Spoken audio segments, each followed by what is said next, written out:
가족이라는 단어는 참 아름답습니다. 그런데 가족은 우리가 태어나서 가장 먼저 경험하는 공동체입니다. 가족관계 안에서 사회성을 배웁니다. 질서를 배웁니다. 예의를 배웁니다. 그리고 건강하고 균형 있게 성장하는 과정을 경험합니다. 그것이 바로 가족관계입니다. 우리가 예수님을 믿고 난 이후에 서로를 형제자매라고 부르며 그리스도 안에 한 가족이라고 일컫습니다. 다시 말하면 이 안에서 새로운 가족관계의 아름다움과 성숙함을 배우게 된다는 거죠. 성경을 읽어보면 많은 가족들이 등장을 합니다. 그 가족들 사이가 항상 좋고 행복하지는 않습니다. 갈등도 있고 다툼도 있고 용서와 사랑과 회복이 있는 그런 가족들을 성경에서 읽습니다. 오늘 말씀을 통하여 성경이 우리에게 주는 특히 그리스도인 가정에서 바람직한 자녀와 부모의 관계에 대하여 깊이 있게 배우고 적용하기를 바랍니다. 성경은 먼저 자녀들에게 다음과 같이 명합니다. 부모에게 순종하라고. 에베소서 6장 1절 큰 소리로 함께 읽습니다. 시작. 자녀들아 주 안에서 너희 부모에게 순종하라. 이것이 옳으니라. 여러분, 부모에게 순종하라라고 말하면서 이것이 옳다라고 말합니다. 의롭다, 바르다, 마땅하다, 고민할 필요 없다, 당연한 일이다. 그게 옳다라는 거지요. 무엇이 옳은가요? 부모님께 순종하라고. 성경은 부모 자녀가 서로 대하는 마음의 근본을 주 안에서 순종하라 라고 명합니다.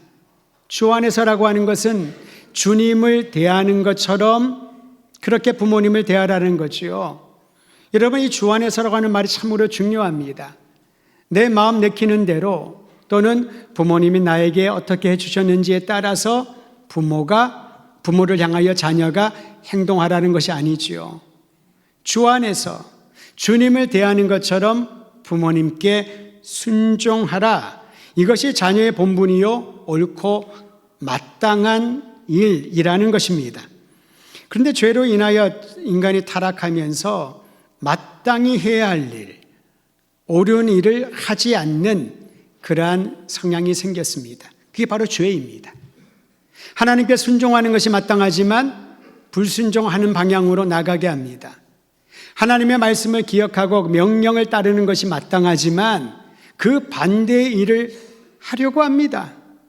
선한 일을 하는 것이 마땅하지만은 악한 일에 우리의 손과 발이 빠릅니다. 이게 바로 죄입니다. 타락의 결과인 것이지요. 특히 부모와의 관계에서 부모님을 함부로 대하거나 대수롭지 않게 여기는 이들이 상당히 있습니다. 여러분, 자신도 모르게 자녀들이 부모에게 이런 말을 할 때가 있지요. 대화를 하다가 엄마, 아빠, 모르면 좀 가만히 계세요. 내가 다 알아서 할게요. 그리고 부모님 앞에서 아휴, 정말 답답하네. 한숨을 쉽니다. 물론 대화를 하다 보면 부모님의 세대와 우리의 세대가 다르기 때문에 생각의 틀이 다를 수 있습니다. 다른 것은 다른 거지 틀린 게 아니잖아요. 근데 자녀들이 그 답답함을 토로하면서 제발 가만히 있으라고. 내가 다 알아서 한다고. 여러분, 이것이 하나님이 기뻐하지 않는 일임을 알아야 한다는 거지요. 물론 부모된 분들 중에서도 비상식적이고 비윤리적이고 하나님의 뜻을 거슬리는 것을 요구할 때가 있습니다. 그럴 때는 잠시 멈춰야 되겠지요. 듣는 것을 말이죠. 그렇지 않는다면은 자녀의 입장에서 부모의 생각과 말을 듣지 않고 거부하는 행동과 모든 삶의 형태는 하나님 보시기에 옳지 않다라는 것이지요. 그리고 자녀에게 두 번째 명하는 것이 있습니다. 그것은 6장 2절 3절에 기록되어 있는데 2절 3절 한 목소리로 읽습니다. 시작. 네 아버지와 어머니를 공경하라. 이것이 약속이 있는 첫 계명이니 이로써 네가 잘되고 땅에서 장수하리라. 주님을 대하듯이 부모의 말씀에 순종하라. 그리고 두 번째, 부모에게 공경하라. 부모님을 공경하라 라고 말합니다. 순종이 부모님의 말씀을 듣고 따르는 것이라면, 공경은 존중하고 사랑하고 귀히 여기는 마음입니다. 때로는 부모님 의견에 동의하지 않을 때도 있습니다. 그렇다고 해서 자녀가 부모를 존중하는 마음마저 사라지게 된다면은 하나님 보시기에 합당치 않다라는 거지요. 성경은 부모님께 순종하고 공경하는 자녀에게 놀라운 복을 약속해 주셨습니다. 그 복이 무엇이냐면 한번 따라 하시지요. 범사에 다 잘되고 이 땅에서 장수하리라. 그래서 장수한다는 것은요, 오랜 세월 동안 건강하고 오랫동안 산다는 의미도 있지만은 이 땅에서 장수하리라, 네가 다 잘되리라. 이 복은 하나님께서 너의 필요를 다 채워주리라. 내가 아무리 노력해도 채울 수 없는 결핍이 생깁니다. 부모와 자녀를 위하여 최선의 것, 가장 많은 것들을 주고 싶어도 그 결핍을 채워주지 못할 때가 있습니다. 그러나 부모님께 순종하고 부모님을 공경하고 존중하는 자녀에게는 하나님께서 무슨 일을 하든지 다 잘되고 이 땅에 사는 동안에 만족과 번영과 형통의 복을 주리라. 자녀들이여, 하나님의 약속을 믿음으로 받아들이고 이 놀라운 복을 부모님께 순종하고 공경함으로 누리게 되기를 주의 이름으로 축원드립니다. 이어서 자녀를 양육하는 부모님에게 주는 권면이 있습니다. 4절 말씀입니다. 4절 같이 읽습니다. 시작. 또 아비들아, 너희 자녀를 노엽게 하지 말고 오직 주의 교훈과 훈계로 양육하라. 아멘. 아비들아라고 했지만은 아버지만을 뜻하는 게 아니라 어머니들, 부모들을 따뜻합니다. 아비드라라고 하는 이 단어는요, 돌보는 자, 지지하는 자, 보호하는 자를 뜻합니다. 즉 부모는 어떤 존재인가요? 하나님이 주신 자녀를 보호하는 사람입니다. 그 역할을 수행하는 거죠. 지지해주고 돌보고 끝까지 그 편에 서 있는 사람이 바로 부모라는 것입니다. 그런데 여러분, 부모님들이 기억할 것은요, 자녀를 자신의 소유로 생각해서는 안 된다는 겁니다. 그렇다 보니 자기의 감정에 따라 자녀들을 함부로 대할 때가 있습니다. 어떤 드라마의 대사인데요, 이 대사를 우리가 자주 사용할 때가 있습니다. 한번 들어보시겠습니까? 부모가 자녀에게 하는 말입니다. 너는 내 인생의 전부야. 나의 자랑이고 자존심이야. 내가 너를 어떻게 키웠는데 지금 이렇게 하다니. 그런 말을 할 때가 있다는 겁니다. 안 그런 것처럼 보이시지만은 자신도 모르게 이런 말 아마 했을 거예요. 비슷한 얘기를. 매우 위험한 발상입니다. 여러분, 자녀는 부모의 전유물이 아닙니다. 대용물도 아닙니다. 내가 못 이룬 꿈을 대신 이루어주는 그러한 존재도 아닙니다. 나의 자녀이기 이전에 하나님의 자녀입니다. 그러므로 그 자녀를 향한 하나님의 목적과 뜻이 있음을 기억하시기를 바랍니다. 그런 마음으로 자녀를 대하면은 그를 소중하게 여기고 인격적으로 대하고 나의 생각과 나의 계획대로 가지 않는다 하더라도 그를 억박하거나 또는 그를 내 뜻대로 끌어올려고 줄다리기 하지 않을 것입니다. 대신에 하나님이 주시는 그 마음을 품고 이 아이들을 양육해야 되는데 어떻게 양육할까? 오늘 크게 두 가지를 가르쳐 줍니다. 바울은 부모에게 자녀를 노엽게 하지 말라라고 권합니다. 사실 자녀에게 부모는 절대적인 존재잖아요. 특히 어릴수록 그렇습니다. 자녀가 어릴수록 부모가 없이는 그들은 아무것도 할 수 없습니다. 공부도 못하고요, 음식도 못하고요, 생존 자체가 참으로 막막합니다. 부모의 말과 행동이 그렇기 때문에 자녀들에게는 지대한 영향을 끼칩니다. 자녀들은요, 부모가 자신을 향하여 보여주는 표정과 그 언어와 그 상황의 모든 일들을 똑똑히 기억하고 있을 것입니다. 그러므로 부모가 가진 권위와 힘으로 자녀를 누르는 일을 해서는 안 될 겁니다. 제가 설교를 준비하는데 어떤 책에서 마침 자녀를 분노하게 만드는 그러한 경우들에 대한 내용을 본 적이 있습니다. 여러분에게 소개를 합니다. 완벽한 수준에 오르라고 무리하게 요구하면 자녀가 분노한답니다. 사소한 잘못에 대해서 한두 번이 아니라 끝없이 잔소리하면, 물론 부모는 자녀 잘 되라고 하는 소리지만 듣는 사람의 입장을 좀 생각해 보라는 거죠. 계속해서 했던 말 또 하고 또 하고 또 하고, 어제도 한 말 오늘도 하고 내일도 할 거면은 자녀들에게는 화가 일어난다는 겁니다. 격려하지 않고 냉정하게 꾸짖을 때, 사람들 앞에서 인격을 무시하고 창피 줄 때, 여러분 내 자녀들을 야단칠 때가 있지요. 책망할 때가 분명히 있을 것입니다. 주변을 살펴보아야 됩니다. 주변에 누가 있는지, 어떤 상황인지. 그도 소중한 인격이기 때문에 창피를 느끼고 마음에 상처를 입는다는 겁니다. 일관성이 없는 훈육 방식을 가할 때 자녀는 분노한답니다. 편애를 하거나 또는 과잉보호를 할 때도 그렇고요. 부당하고 극단적인 표현을 자주 사용할 때, 내가 너 이렇게 하면 절대로 뭐 안 준다, 또는 요즘은 그렇지 않지만 예전에는 쫓겨나는 자녀들이 참 많았어요. 집 밖에 말 안 듣는다고. 그런 것들이 자녀에게 분을 쌓아놓는 행위라는 거죠. 성경은 구체적으로 말합니다. 부모여, 아버지여, 어머니들이여, 자녀를 노엽게 하지 말아라. 그렇다고 자녀들의 모든 말을 받아주고 원하는 거 다 해주라는 게 아닙니다. 양육을 하라는 거지요. 만일 자녀에게 상처를 준 적이 기억난다면 그 일을 사과하는 부모가 성숙한 부모입니다.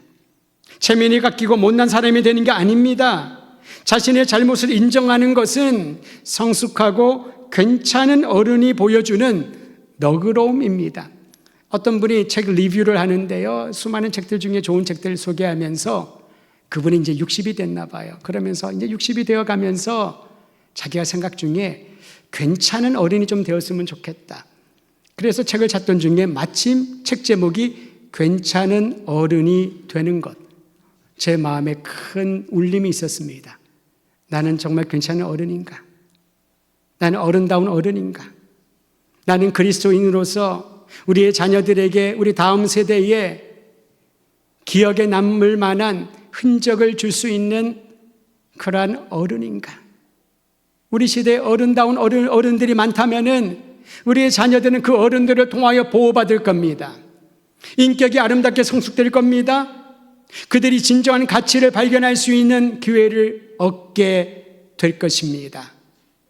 자녀들을 노엽게 하지 않는 부모는 그만큼 모든 말과 행실에 진지하고 신중하며 자신의 잘못마저 인정할 수 있는 괜찮은 어른이란 말 아니겠습니까?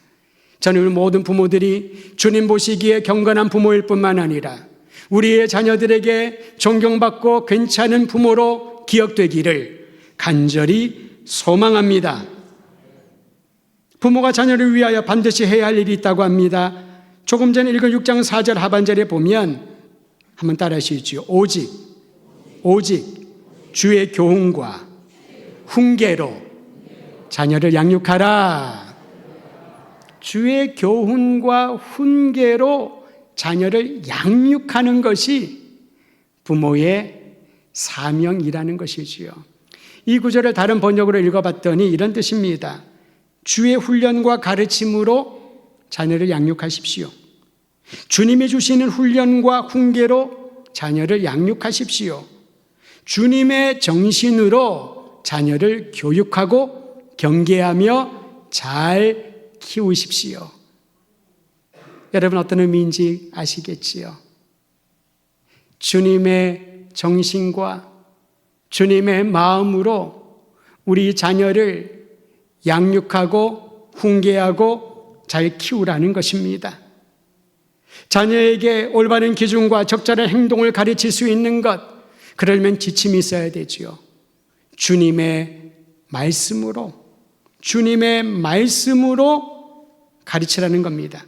하나님의 말씀에는 하나님의 정신이 담긴 교훈들이 기록되어 있습니다. 성경을 읽어야 되는 이유가 바로 여기에 있지요. 이 땅을 살아가는 하나님 나라의 가치를 배우라고, 이러한 상황 가운데 우리가 어떠한 삶을 살아야 될지 삶의 구체적인 행실을 배우라고 성경을 읽고 가르치는 것입니다. 디모데후서 3장 16절 17절에 보면 제가 읽어드립니다.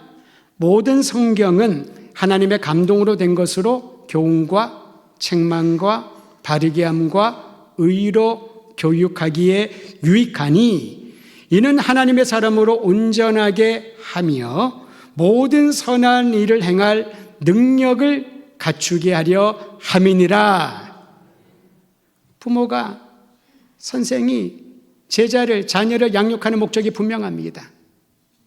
온전한 사람이 되게 하려고, 선한 일을 행할 능력을 갖게 하려고 우리는 자녀를 교육시키고 지지하고 보호하고 가르쳐야 되는 거지요.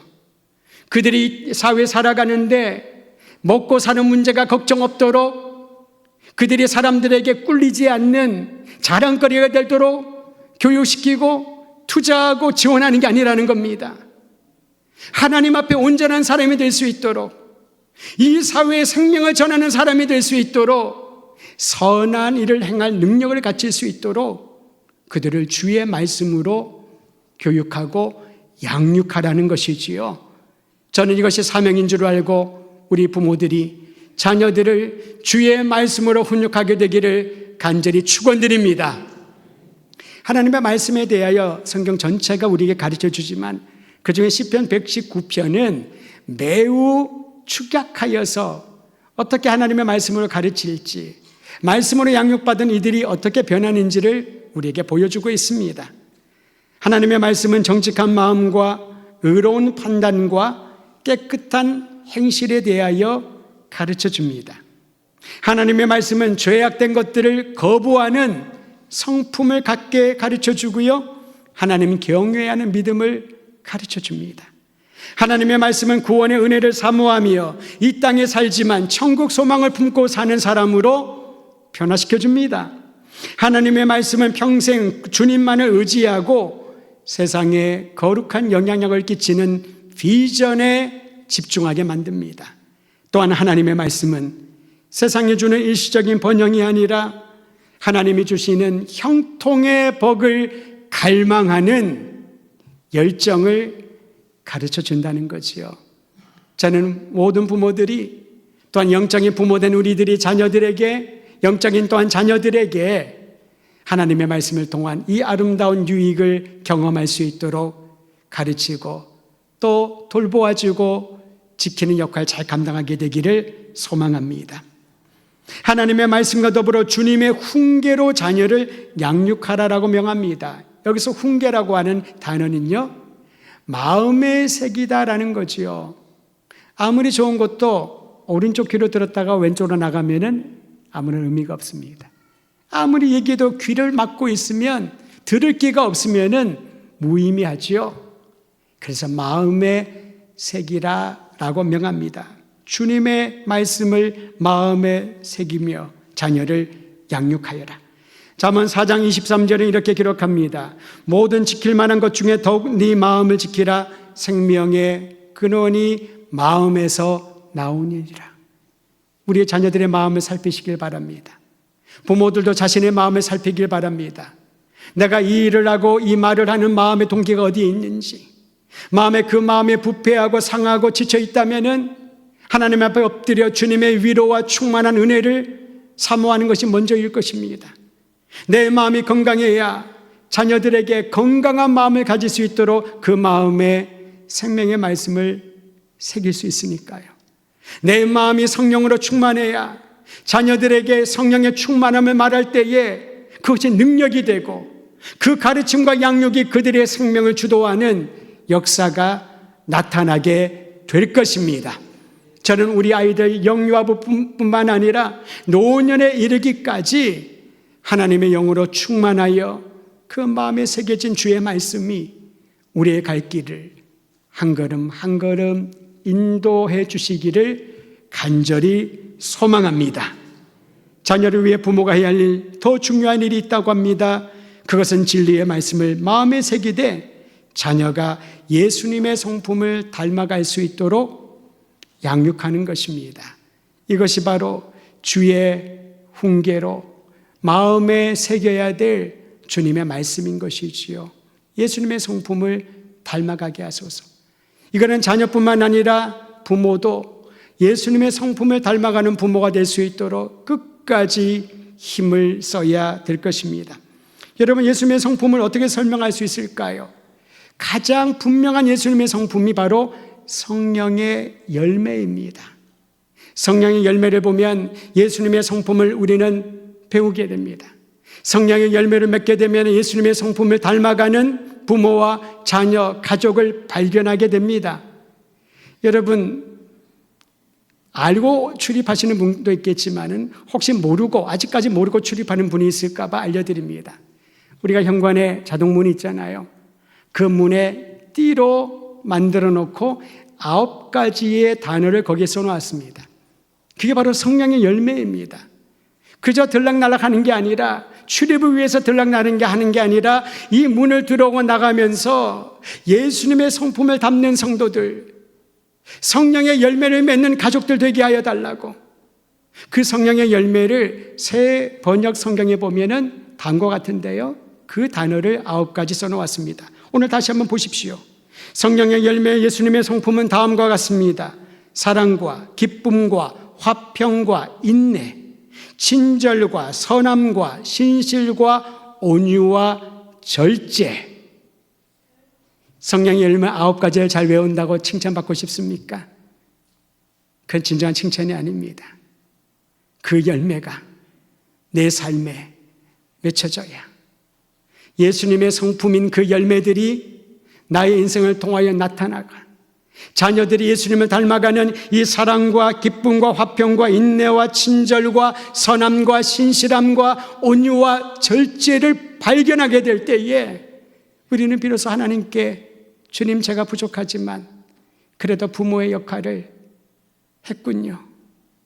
하나님 앞에 부끄러운 부모가 되지 않겠군요.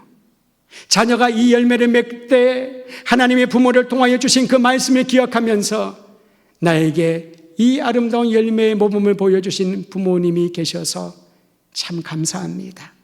이라는 고백들이 자녀와 부모 모든 가족들 안에 있기를 간절히 소망합니다. 예수님을 믿는 교회 신앙 공동체를 그리스도 안에 한 가족이라고 했습니다. 부모의 역할을 하는 분이 있을 것이고 자녀의 역할을 하는 사람도 있을 것입니다. 한 가족된 우리가 주 안에서 주님을 대하듯이 그리스도의 성품을 닮아가며 하나님의 말씀으로 함께 사랑하고 존중하고 순종하고 격려할 때 하나님이 기뻐하시는 아름다운 교회, 아름다운 공동체가 될 것입니다. 이 놀랍고 아름다운 일을 날마다 경험하기를 주의 이름으로 축원드립니다.